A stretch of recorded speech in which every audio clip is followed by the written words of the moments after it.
Bonjour chers amis internautes, merci pour le temps que vous allez encore une fois accorder à News 24. Nous sommes à Melbourne en Australie, c'est Denis Kaenge et News 24, une complicité avec la famille News 24. Merci pour vos vœux les meilleurs parce qu'aujourd'hui c'est mon anniversaire. Merci à tous ceux-là qui m'ont souhaité bon anniversaire. Merci et je passe par l'occasion souhaiter un très bon anniversaire à Tony Ndefrou. Il fête le même jour, le 20 mai, avec votre serviteur. Nous devons aussi vous dire que nous avons pensé à une rubrique des anniversaires. Donc chaque fois vous aurez le temps de voir défiler les anniversaires de ceux-là. Bien sûr, c'est service commercial. On verra Chani Kiawete dans le service commercial. Nous passerons le numéro de News 24 à la fin de l'émission. Vous pouvez demander et Chani vous enverra. Vous allez envoyer vos photos et nous allons de toute façon le mettre à la disposition des autres pour vous souhaiter notre famille bon anniversaire. Merci. Le sujet d'aujourd'hui c'est plus sur l'église. C'est plus sur l'église. Nous l'avons intitulé l'église dans la transformation de la société et de l'être humain, bien sûr. Donc lelo to yeli bino sujet sika mbote na bino so balandi na biso lelo yo to na sujet na bino pona ndako ya nzambe parce que siko to komi kolobaka ka nzambe tozolo bango mingi me ndako ya nzambe bango ezali nini eloko nini na disposition na biso et rôle nini église esengeli e jouer to yamba ba pasteur ebele to tuna bango ba question ne to ko mona to so kota na ba scandale. Mais aujourd'hui nous devons éveiller notre conscience, surtout biso ba tolobaka tozali ba chrétien tokendaka église. Lelo za côté até, lelo za la versete et loko moko to banana Montesquieu o yazalaki mutu, c'était un français, un penseur français. Il y a le baboué. Tout homme qui a du pouvoir est porté à en abuser. Pour qu'on ne puisse abuser du pouvoir, il faut que la disposition des choses puisse faire en sorte que le pouvoir arrête le pouvoir. Voilà. Na place na tozonga tola musaba ndeko na biso ebele o tokenda kanda kwa nzambe. Alinga loba nini awa? Alobi mututu oyo azalaka na pouvoir lokola ba oyo baza na pouvoir na kati ya République démocratique du Congo, bango baza na pouvoir baza na bango baza nango. Alobi mutu nyonso tu oyo azali na pouvoir baza na makoki ya ko tambusa bato ya kolakisa makasi na ye bokasi na tambusa bato azalaka toujours na posa ya ko bebisa ya okende likolo ya pouvoir ya ko matela bato ndenge tolobaka. Donc il va abuser. Ça c'est pour tout le monde. Maintenant il y a lobby po siko eloko wana esala te po muto azana pouvoir akende na tendance wana te esengeli pouvoir mususu se créer pour empêcher pouvoir mususu.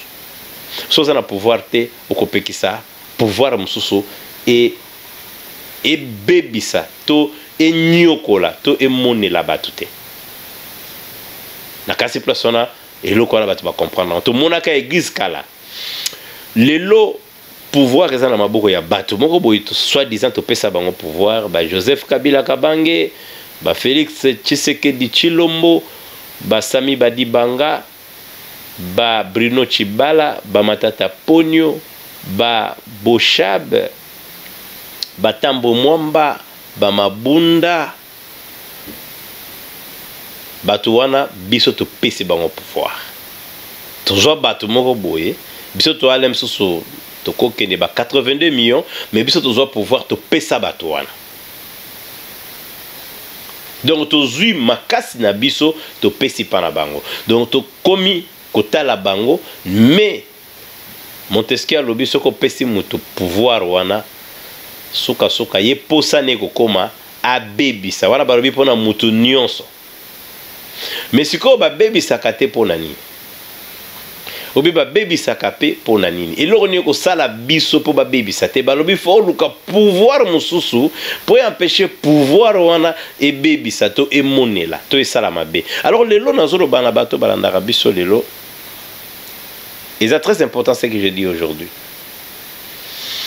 Ce qui ndako ya nzambe otobengi église et tonga ya nzambe et bandi ko perdre pouvoir, société ekufaka. Balobaka, on élève un pays par la justice. La justice élève un pays. Mengana lobaka, l'église élève un pays. Ce qui pays où on a moral nango est basé sur l'église, sur foi mokoboye, makambu wana ekozalate. Imaginez-vous si nous devions nous comporter nous tous par rapport aux saintes écritures, qu'est-ce qui serait passé na bamboka na biso? Alors, ce qui bato esengeli bazala na pouvoir wana bazate po biso lelo banani bazali parce que pouvoir eza biso batoza nango tozi to déléguer ngo na bato. Mais lo bato na bakomi ko nyoko la biso mais to bosani te mutu moka biso salobi ce qui opesi mutu pouvoir. To répéter loko plusieurs fois. Ce opesi mutu pouvoir, yeba ka tanga komi na pouvoir tendance n'est pas kaza mutu.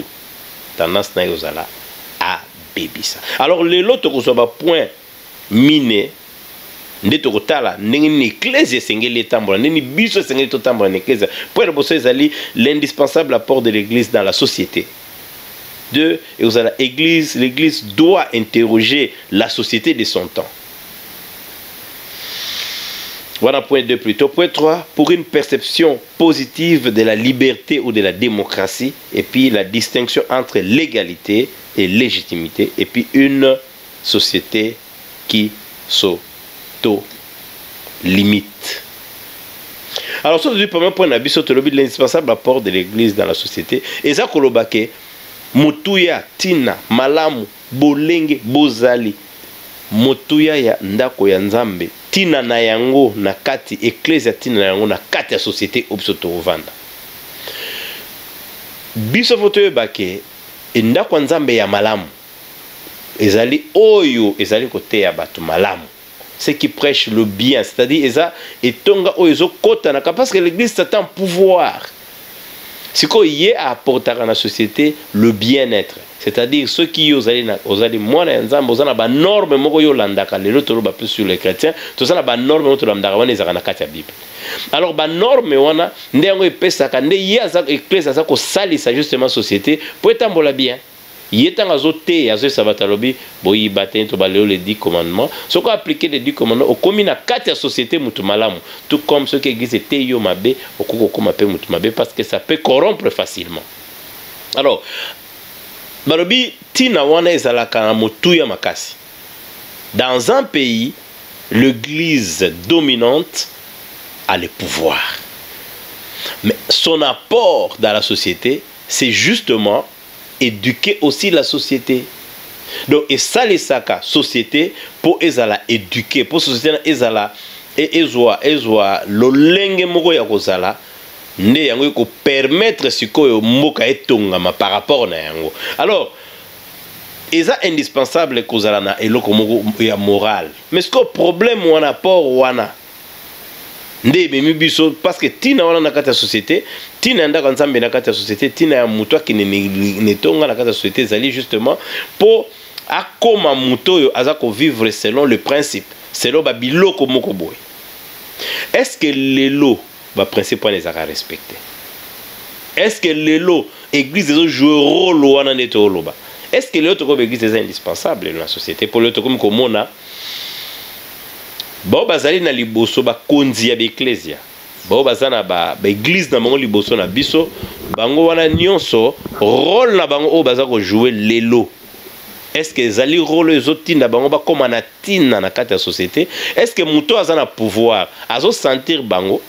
To monaka n'époque wana.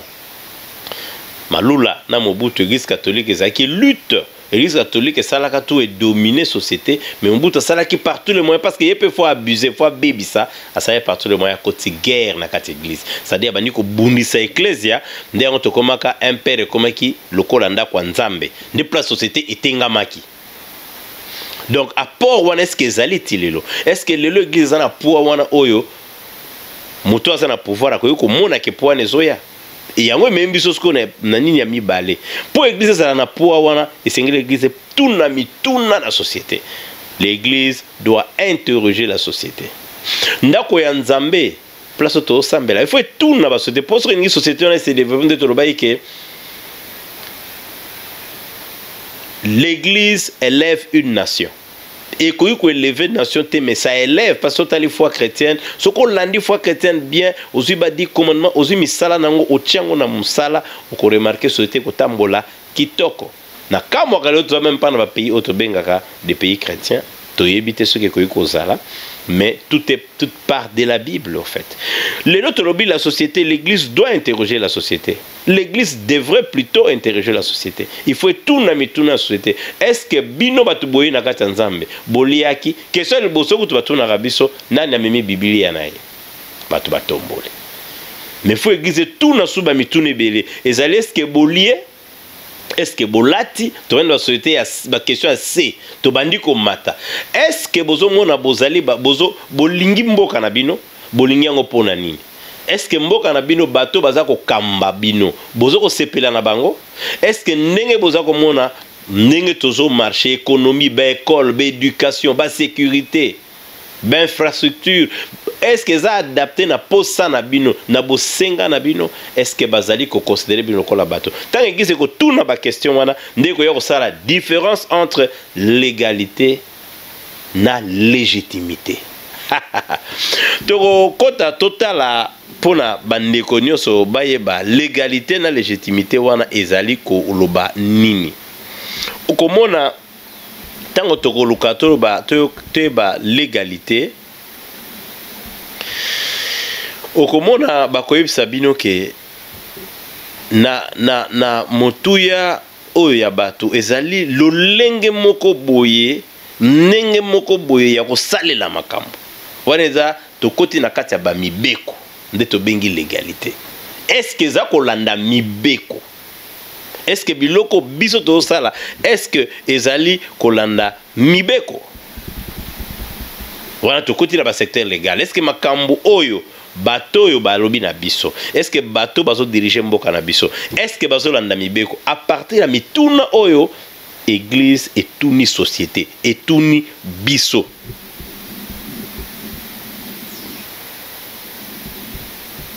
To répondre na bato nde tokoya komona na suka. Est-ce que tant to komi koloba est-ce que biloko yango ba norme ba tiena na mboka est-ce que biloko to sala ezali kolanda yango malamu?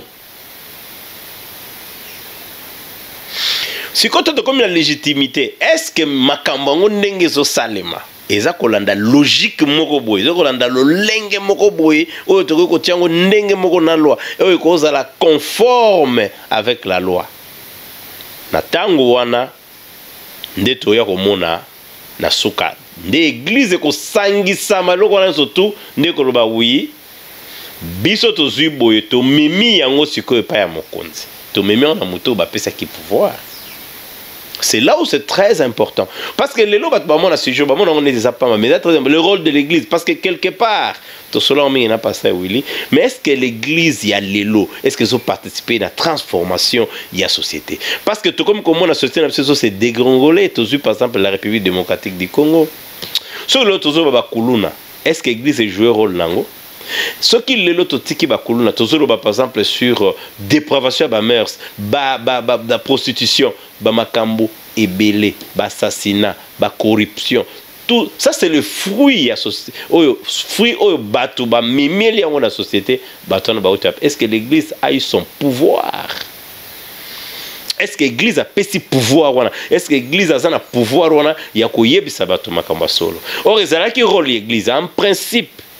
L'église devrait plutôt transformer la société. Parce que tant l'église chrétienne, et plus on parle de l'église comme l'église, plus dans le sens qu'il y a chrétiennité, tant que on a chrétien que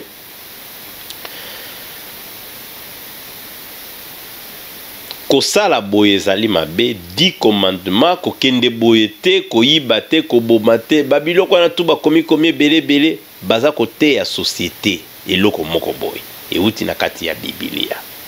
Sikoyo biloko na bango bazotea, est-ce que bato bazozwa yango pa bakende nango na société ba transformer mboka na bango? Parce que lelo bato wana nyonso bayaka ndako nzambe. Toteaka bango nini? est-ce que lelo bazo contribuer réellement na transformation ya bato? Tout moni société na biso nde na baki lelo politicien za na mawate esengeli siko bato basala nini pona nini bato baza na kati ya société wana bazoyeba makambo mais basoto nde tolobi une société, nous sommes dans une société qui s'auto délimite. Donc bato bavandi baza limité baesi bango balobi oyebi nini tosambela kaka prions sans cesse. Non, non, vous devez transformer la société. Pour que la société puisse, il faut battre comme capable il y a comme une église donc la pouvoir comme ça ba kena sima église est perdre pouvoir nango lelo to comme ce qu'on n'a pas autant comme pour la société na biso. Pourquoi lelo bato bazo ko se transformer? Parce que l'église a perdu, a beaucoup perdu. Alors beaucoup d'ailleurs, et si comment mi pe mingi après bas scandale c'est le kinakat église de réveil bandimi église de réveil, croyez-moi bakokita pouvoir église babomi yango na pouvoir ya mokili. Or bango nde sengelaki ba transformer société par des questions qu'ils allaient poser à la société, par Matteo ba repérer sa société en rapport avec ba question wana bango ba mema yango na mutoyo asi atie ba disposition légale pour na ko diriger mboka ba sa bango non biso to zalaka na bango tala ndenge bato baso mona bino soki bo sali boyete biso to ko sa bato basala boye parce que tali rôle wana église est-ce que ça joue? Mais tala ba scandale. Or lelo oyo bato esengeli basala na pouvoir wana bato na nde bache bato na se. Lelo ba pasteur makambo nyonso tout oyo mutu normal akoyi kosala oyo mutu ya pamba benga moto nyama hebaka papa na biso azala kolobela kana mingi ozali mutu nyama akoyi kosala lelo makambo wana nyonso tout ikomi kosala na liboso pe bato bakomona bozo mona ke mutazo kumba biso mabe ke muto ya zolanda makambo ya nzambe te me biso tozolanda biso tokoma ba fanatique na kati église tokoti fanatisme lelo na kati église comme lokola ba parti politique moko boye eloko moko boye comme lokola nde baloba et comme presque ba secte et comme lokola guru moko azali boso biso tozolanda e kaka aveugle balokola bati bakata biso nzoloko. Or tozobosana passe au peuple azanango lelo na République démocratique du Congo et uti wana. Pourtant on a quelque fouillé mais société à kala. Comment la révolution française est salamaki? Comment est-ce que quel était l'apport ya bato? Pourquoi bato na biso bako au article 64 wana to côté na légalité pour toute la légitimité na suka. Mais pour l'année aux s'appliquer c'est parce que il y a pas de contre-pouvoir. Or l'église devrait plutôt jouer ce rôle là. Mais lelo église ezanase église ezalaka ne bandeli ya ba missionnaire l'église ya otozobenga ba protestant ba kabonaka bana ba catholique esi ekufa mais bato bakenda kaka nzoka ne déjà na ba 1940 quelque pédophilie ezaki na kati église bato bazoya na kati église to moni ba scandale ngeko bima lelo après ba 50 ans presque 2 générations église catholique est comme faible.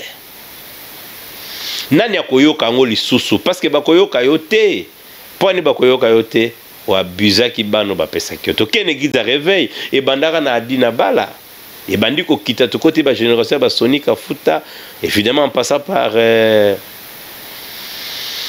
yemoko ministre Coutinho teyeko yeba koyoko zo bato balandi ba pasteur nyoso be ko ya après ba utiliser tellement pouvoir na bango mabe ba utiliser tellement mabe peuple congolais à se retrouver azana contre-pouvoir wana te. Vous n'avez pas à transformer cette société, vous n'avez pas aidé la société à se transformer, vous avez une responsabilité devant Dieu parce qu'à l'époque surtout la Bible botangaka boye saka bato kaka oh David abomaka Goliath moni David abetaka Goliath mais azaka ko bunda pona nini ye David azaye ko bunda pona bana ya nzambe pona liberté na bango.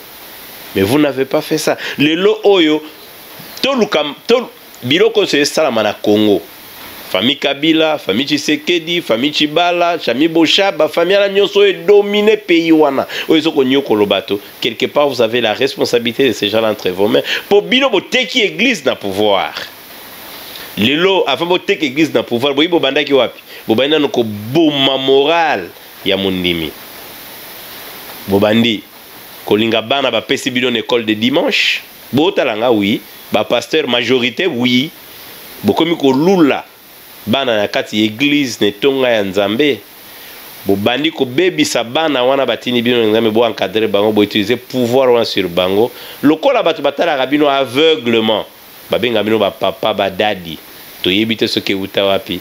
Est-ce que les gens réfléchissent encore bo dominer bango bo bebisi moral ya bana bana nde ba la société ya lobby mais yo aussi au simbi mwana aussi au bebisi mutu ya mwana lelo oyo. Est-ce que tokoki susu kobeta lisolo ya église ba mama ba une église na ba problème na bango ba couple oyo ezali famille nde ezali base ya société bo détruire famille na ba conseil ya mabe to mona ba église réveil bo bandaka déjà ko conseiller oh non maman no azandoki papa no azandoki nani azaboye bo bandi ko mona ba bilima oyo ezana kati ya bible te biloko David na Samuel amonaka te bino bokomi ko mona en église de réveil. Ça étonne, ça surprend. Bokoma ko tia bato maboko bokoma ko coopérer bato bakweya bokoma ko pesa ba professeur lokuta bo bandi lokuta na église au moni place bo affaiblir force bo zalaka nango bo bomina no molimo ya muto asengelaka zala fort o bino esengele bo tuna ye ba pasi na ye bo mema na société na sima bo avilir bango bo utiliser le même système que les policiers ba utiliser ki bo obscurantisme ba démagogie côté une église bo comme et comme lelo makasi koleka na sens que bato ba komi même yem tazo ba bénir mariage abimaka na mwasi wana oyo yazo bénir mariage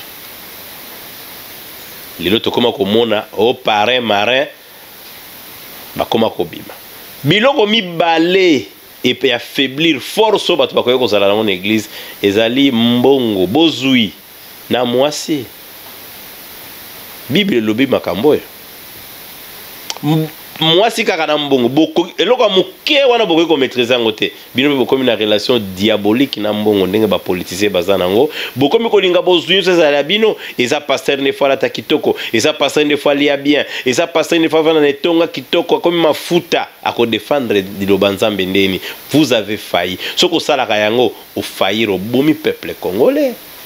Le peuple congolais a na contrebalance wana te donc force église singela ke za nango ebisa ebisa ba politique ke ba botengami bozonga lelo bakoma ko balola bino bakoma opesa bino ba jeep ba mituka bakabeli église mutuka église akoma pe ko senga mbongo akomine pauvre abosani suko mateya ate yakabandimi oh ere les pauvres ye kuna bazopesa ye biloko ya zozwa talaka ndenge bolata ndenge baki na émission eleki kolata na bino talaka ndenge boza ekareza makasi point wana moyen pays ekotombwa ma jamais pays oyo énégliser pouvoir ya église et tout maté alors bato ce qu'il faut ba faire c'est simple il faut ba revendiquer ndako nzambe na bango ndako nzambe na bango ezalo kwa époque ya Eli azaya kolala azaya kolala bana na ye baza ko sakana na tonga ya nzambe ya lali pongi azaya kolala foko benga na ba pasteur na nyonso comment mutu asali sextape comment mutu asana scandale ya abuser mutu abuser mwana ache zemi na église mutu a buki lokuta na kati etonga ya nzambe mutu azosala makambo po yazala bien bozo kopesa to badim mwana baoki no futela ngo bana na bino hotel contrôle les athées eza ya nzambe te ekosimba te eza ya mutu vous travaillez dans la gloire ya mutu fo batona bocha bango pembe. Alors le lobo koloba bongo siko solution eza nini? Solution eza simple batu bazongi sa pouvoir na bango moko. Église il faut comme église ya communauté. L'église ne doit pas appartenir à un individu. O ezanda kwa nzambe nanga na yoka pasteur moko mawa alobi o ezanda kwa nzambe nanga kene ko sambela hier ngala za aigle kene ko sambela hier mais bandimba za kolanda ah totanga koma mutu te bino tout bandiba Hollandais bazolande na sima akobaloka balandi akoma lokola je ne sais pas un demi-dieu ba satana Ce qui église continue bongo, Nzamba ko punir, ko frapper. Alors les loyaux, nous avons dit, est-ce que l'église, l'église chrétienne du Congo, a-t-il transformé vraiment l'être humain? Transformation, c'est dans le bien. Être humain a perdu. Botiki ba nyokola na pouvoir, botiki abeta mafimbu bino komi kolia na Satana. Bolie na Belzebul, bolie na Lucifer mbetu moko. Ye wana nde mtazo kamambo kazo nyokola bat. Alors l'église devait plus participer à la transformation de l'être humain dans le sens du bien. Il devait plutôt être le contrebalance, il devait être le pouvoir qui va lutter, qui va arrêter l'autre pouvoir à abuser de son pouvoir. En principe, c'est comme ça que ça devait être. Biso batu, to vanda to réfléchir. Biso to tina ba na biso na école de dimanche. Biso to tina ba na biso ba kenoko sambela. Biso to longo ba couple makam na biso to mango église. To vanda salelo pasteur, to ebise pasteur, to sambela. Po botika makambu oyo. Intercession comique ba pasteur ba sambela contre ba pasteur mabe. L'église sangana et ça la force et libérer peuple oyo. Ceux qui ba ko libérer peuple na prière ba ko aussi. Pour bango moko ba sambela raté. Talakara éveil patriotique ya mukuna. Nani yango landia. To yeke église monte réveil la muke. Deniko ba bazana di sangate. Place au basanganité, Nzamba zali wana te, lokuta, au Congo est béni, au la République démocratique du Congo, et sans Nzamba les kara awa. Botala ba réfugié, belé ba Congolais ba libanda. Boke notala bamboka msusu. Donc Nzamba les kara wana no. Na oka pasteur mazo prier. Oh non, India lo barasoka zuga visa, a commis na Congo. Vous masturbez les gens pourquoi? Ozolo ba bien que India kutuye prière nae ezalaka asambeli Bouddha alvi Bouddha memanga ne so Bouddha meminga na Congo kaka na kota na Congo na zala béni yozo yemba yo Congolais zoloba na ina zala béni. Mais non, asa étouffé le Congolais qui est là. Tu mens, pasteur. Na contre pasteur na lobaki bongo. Congolais azo souffrir. Congolais na yozo teya. Yo la ti chaussure la kitoko na veste non complet. Oseb c'est que le Congo est béni. Tala bendien na ba chinois bazo prier ba kotawa. Yo sambela que le Congo est béni. Pourtant le Congo est déjà béni. Béni en quoi peuple wana aza étouffé. Yoza corrompu, ozali tricheur, yozo zo mbongo na bango, ozola ta kitoko, bazo futelo même ndako. Mais olamuki na tongo lobi batouana baza na pays béni, pourquoi bazo kende ailleurs? Mais baza étouffé. Yo contrepoint no yo sali pour batona baza la bien. Congo zo souffrir ne loko wana. Immoralité des hommes qui devraient être debout. Biblia na bino zo ba bien. L'homme qui était un ancien combattant, combien ancien combattant, beaucoup d'anciens combattants lokola Eli, alali na kati église, azoko azoko salelo mokote. Triste. Voilà bien une période sombre église. Alali. Babi c'est lui qui devait entrer dans le lieu saint, voire très saint, abîmant la parole de Dieu. Aïb Sabatou, l'ainsi dit l'Éternel, Balobi Alali la kati église. C'est la période au peuple congolais zoko lekisa lelo, bino de bo lekise période dans ya pongi, bana bino bakom, bana bino zoko la évangéliste mike bo sala wana, ba petit na confiance, o bo sala. Bangwana ndi bakomi ko sakana na basi une église ba toucher 2 points mbongo na basi mbala moko maudire l'église rôle l'église il fallait ça pour libérer le peuple rôle na Congo ça jouer té biso to ningi rôle wana ça la jouer vous devez jouer ce rôle là ezope ça passi bino bozo rançonner au nom de Dieu bozo avilir ba peuple de Dieu bo comme ça église ya bino et ça la communauté té za nzambe té to sengi changement. Ce qui changement n'est été bandi mais ça la changement bango le peuple doit changer lui-même il doit faire parce que comme peut la bénémi na quatre église alors les autres sengi et loko moko na batu bakena ko sambela 24 avec Denis Kayenga c'est bino ka loko moko simple mituna est-ce que ndako nzambo place ngana zali et ça pour le développement nanga et ça pour le développement ya pasteur tout ça pour le développement tout ça pour na ezo tinda ngana sala nini est-ce que zo yebisa ngana tala voisin wana zo souffrir est-ce que zo mona ba passe ya bana neti ya ba kufela mboka ba chebe est-ce que zo ndima ke église ça ya yete ça ya famille na yete et ça église na biso et ça bien commun oya koyesa bandimite ke bokende botikela l'église nanga bato faut ba décider est-ce qu'il faut encore aller à l'église, est-ce qu'il faut faire un bon choix.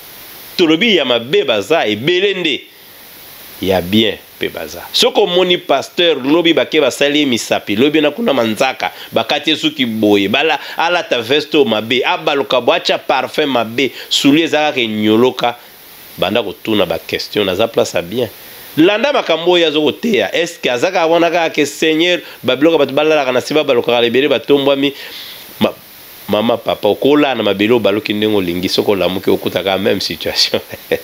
Faut foutre ndako, faut foutre babiloko tout. Il faut bloquer ça.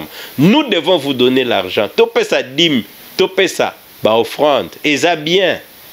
Mais est-ce que vous participez à la transformation de la société? Nini bozo kota na kata société oye bongoli société comme si on bien. Binonde boza fruit, ya ba miyibi ya république to bengi les voleurs de la république pour coopérer, pour collaborer na bango. C'est là où c'est dangereux, c'est là où c'est grave. Alors, na lelo toyebisi bato ke ba prendre conscience ba baka ke l'église sans pouvoir, ba homme de Dieu ba ke ba na responsabilité makasi ba collaborer na pouvoir te puis bato ba ke tant que pouvoir moko ko salate tina moko te pour na ko transformer société to bano baloka lelo bo finga Kabila, le bo finga Félix, le bano bo finga Kamere, le bano ko ya jikaka ko zonga bo fingi Shadari bonaka ko finga parce que vous n'avez pas pu être dans la phase beaucoup que jouer rôle oyo ba Samuel ba joie bo jouer yango te l'église. L'église n'a pas transformé sa société. Alors to pesi mbote na ba pasteur na biso ba oyo ba boto yebi ba pasteur oyo biso to bosanité pasteur Pita Bondole, to bosanité pasteur Willy Tumba, to bosanité pasteur Paul Nzuzi, to bosanité ba mama ya nguya ba oyo bazali ko telemela ba ba beta masolo ya nzambe na ndenge ya ba banga nzambe makasi bangona ba ko transformer Congo lobi to sala na mabota na biso ya lelo ezaki l'église dans la transformation de l'être humain ou de la société congolaise. Est-ce que l'église a joué son rôle? Dave Sibino, bye.